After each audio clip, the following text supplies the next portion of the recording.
We are looking at the David and Jane Rouse property in central Ohio, and it's a unique domestic solar energy applications location, and we can see the backside of it, which faces south and has a large solar display on the roof.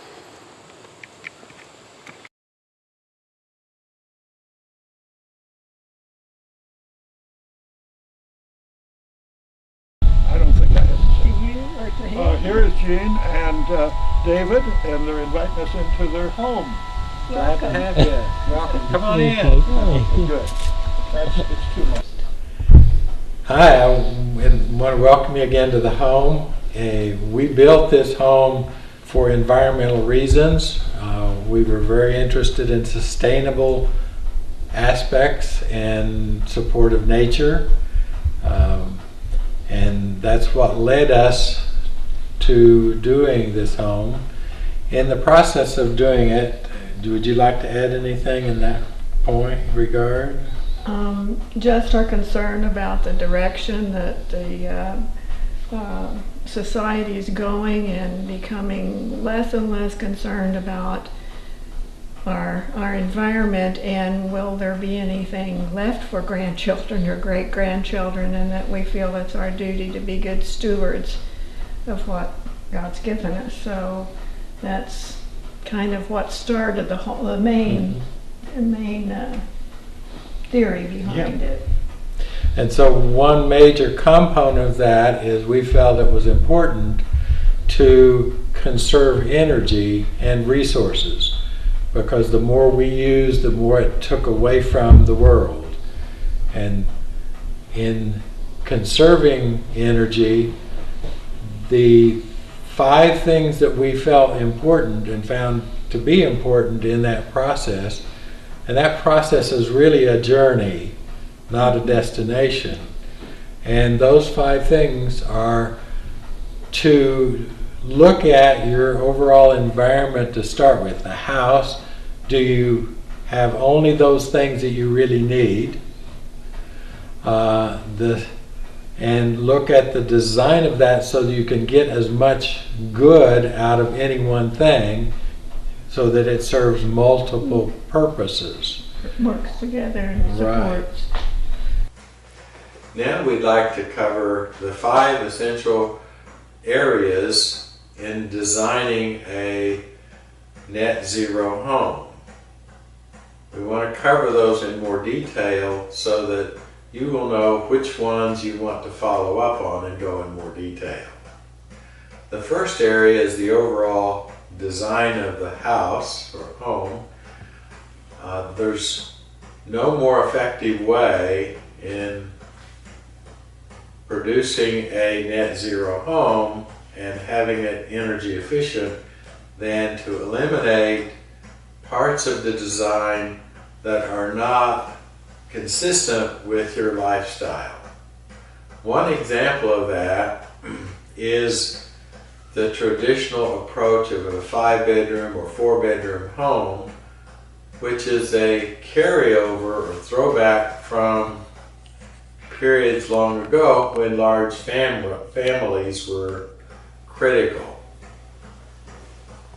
In today's environment, a 3-bedroom home is more appropriate for us to achieve a sustainable population. Another area is in the home. A lot of homes have 2 eating areas. We realized that we really only needed 1, and by eliminating the formal dining room and just relying on a dinette that we could expand when we had special occasions and used in a more informal way every day. These design approaches wound up resulting in a 2,500 square foot home that you're looking at now, which is just right for our needs. Another way to conserve energy is to find ways to have one solution solve many problems. One example of that is the use of the stone in our house. Typically, stone is used on the outside in the front of a house to give it street appeal. That wasn't as important to us as being able to see and look at that stone all the time. By putting the stone in here in our fireplace, or masonry heater as it's sometimes called, we were able to see the stone and enjoy it all the time. It looked pretty without a fire, but it even gives us a comforting, more pleasant view with the fire. It also provides the heat from the fire itself, as well as providing a significant amount of thermal mass to radiate that heat into the house all day long, and thereby enjoying it all day long for us. This section is on the envelope, which is number 2, and what we've done with the envelope is move the structure inside of the insulating layer. The structure is the timber frame, which also provides thermal mass. And as you can see, 1, it provides thermal mass. 2, it provides the structure. And 3, it is a very beautiful thing in my mind. It is also a sequestering carbon mechanism because it stores carbon from the energy that is stored when it grew. That envelope is, the insulating layer of that envelope consists of SIP panels, which is styrofoam with 2 layers of OSB. The important aspect of this, 2 important aspects of this, is it has no studs, it's all styrofoam, and the other, it does not provide airflow, which changes the insulating value of the insulator when it gets really cold. And we've had it to be below 0 and still maintained above 65 degrees temperature, which is quite amazing. It also provides, you can see the insulation in the wall is a little thicker. That we think adds to the character of the home by providing a shelf look, and it also gives us that insulation. So that sort of summarizes our insulating envelope, which is a very important aspect of the home. What type of wood do you use for your timber? It's a white oak, locally grown here in Ohio. The Amish company, Oak Ridge Timber Framing, did a very good job in installing it in one day. And you have pins in it? It's all Pegs. wood. It's really quite gorgeous. Pegs. That's fantastic. Pegs. Beautiful. It was neat. The grandkids got to pound in some pegs, so they enjoyed the day. They came out at 7 o'clock in the morning on September 14th, and they were done by 5 o'clock that evening. Oh. They have it so precise and set up and numbered and laid it all out. It was the big cranes. It was a wonderful experience. One day. Beautiful day. Yep. The second area is the envelope. It's an important area, and it allows you to keep the heat in. There's no sense wasting energy when you can just conserve the energy by keeping that energy in the envelope. One critical aspect of the envelope are the windows. And that, a lot of the importance on that, you have to think about the light, the amount of solar gain you're getting from those. from the heat that they're letting in and the light that you're getting, and also your view. And so you'll have to consider different types of glass for those different criteria.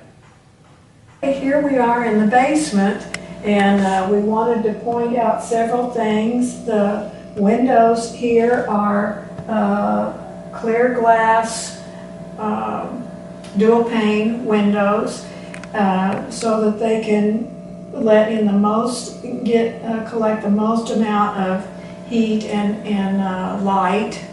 And that seemed like it would be a good plan for the basement. So we put those in, and then we also have dark granite ledges here, which also absorb heat.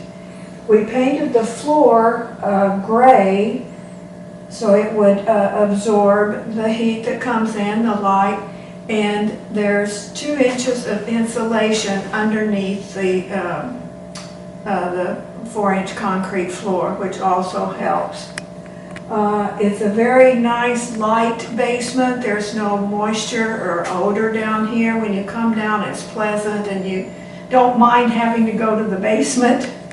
And then we'll move over here to the other window, and I'll tell you how we used it.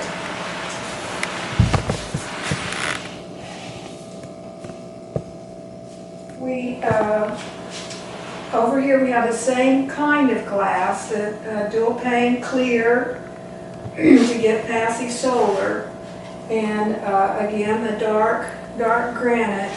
And we use this area to keep my plants in from the porch, are mostly just succulents and herbs, and they really like it down here because it's warm and it lets in plenty of light for them. And then I've got herbs that I can trim on during the winter, and it's just a pleasant place to be. The floor stays warm. It's not cold when you come down here. And I think of about, let me see. Oh, the plants also help with the air. They are good air purifiers. So any plants you can have in your home that you can manage taking care of, it's always worth it to freshen the air with them. I think that's it for the basement. That envelope, once you have that defined and define the windows, then you have to deal with heating issues. That is one of your larger consumers of energy. And our approach was to rely on the biomass heater of a masonry heater. This is our heating unit for the house. It provides most of the heat, and it burns just normal firewood. It just has to be hardwood. I put in a cubic foot once or twice a day, and it warms up all this stone. It burns for about an hour, and then that stone radiates heat into the house all day long. About 1/3 of the heat comes out as radiated from the fire itself. The remaining 2/3 comes out as radiated heat during the day. And we designed the unit. The inside parts comes from Canada. It's a kit that's assembled. It's 94% efficient. It is a design that has been around for hundreds of years, the masonry furnace, and that's why it's so efficient, mostly in the Norwegian countries and England, and where they really needed the heat, and they didn't have a lot of wood, so they had to get as much heat out as they could. And that's why it's so efficient, because this is a secondary combustion chamber as well as an oven. This is about 70,000 pounds of stone and cement that hold that heat for so long. and that's called thermal mass. Along with the timber frames, our heat in here during the winter fluctuates 1 or 2 degrees. And that's because all of the mass in the house keeps it there as long as you have a good insulation. The fifth area is once we've gotten all of those things resolved, there's a certain amount of energy left over that we need that we can't provide any other way than with electricity. And so that's why we went to the solar panels to generate just enough energy to bring us to zero. And that's why it's called a net zero home. And this home is as close to net zero as you can legally get, so that we produce all of our heat and all of our energy on the premise. Is it on the grid?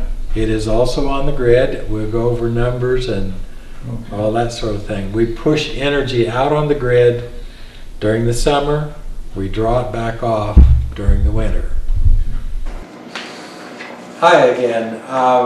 Want to follow on the fifth area, which is our solar electrical generation.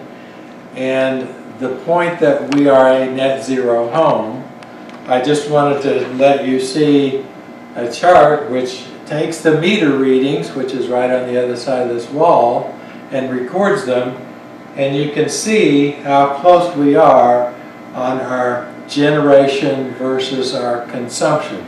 These two lines are almost indistinguishable over the last 3 years. And it also gives our total usage. So I try to keep track of that so I know how much I use. The system I'll go over real quickly. In general, the solar panels are connected in through this pipe here to the unit that pulls the electric down off the roof and puts it in the batteries. Our system is a battery system. The inverters, which are this pair of units, pull the energy out of the batteries and convert it to AC to go out to the large panel over there, or out through this meter to the small panel. One of the design aspects of this was to try to match not only the needs of my energy, electrical energy, throughout the year, and I arrived at a 9 kilowatt solar system. That was the easy calculations. The harder calculations involve the batteries, where I have to decide how much battery do I need, what are my objectives. I wound up deciding that I would work on a 3-day interval, because for Ohio, that is about the length of time that you can guarantee the sun will be back out. We only get 1 day of sun out of 3 up here.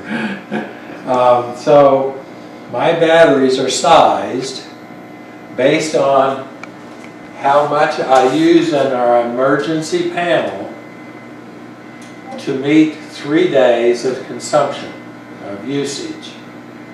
This meter, which I've monitored, shows that just from this panel, without worrying about the power being out at all, consumes 3 kilowatt hours. These batteries are 9 kilowatt hours. You do the math, you get 3 days. So I think we're right on target. Currently, the longest outage I've had is 8 hours, which I barely noticed. Nothing seemed to, nothing sort of caused any problems. The batteries went down very little. Now, if we want to, so this panel is an emergency situation. If the grid is down, these are the things that get power first. But I thought, well, gee, if the sun's out, wouldn't it be nice if I could do more than that? So, but I knew I couldn't handle everything that was on here, which is my main panel, which has everything on it. Just to give you an idea, compare that to this, so you can get an idea. Well, in between that are several things like hot water, well pump, are the two biggies that you'd like to have, but you can't unless you control when you turn them on. So I have a switch here that changes this, which is normally feeding from the main panel, to feed from here. So on a day like today, it's nice and sunny, I could switch on this whole panel and then turn it off later. I have all of the necessary safety equipment built in. This whole panel is breakers and switches so that if I needed to work on something, I could work on that. That's basically a very high-level view of what's going on here. Glad you could join us on a quick tour of our Net Zero home. Hope you enjoyed it and it inspires you to find ways to reduce fossil fuel usage. If you have questions or comments, please send me email at drouse@windstream.net. Thanks. Okay, thank you, Jane. You're David, welcome. this has been a great experience. Welcome. And we want to come back again and do a deeper area, some of the areas, because it certainly deserves it. You're welcome. All right, Thank you thank you very much. Thank This you. is Al Fritz, earthhealing.info. Please come and visit our site sometime.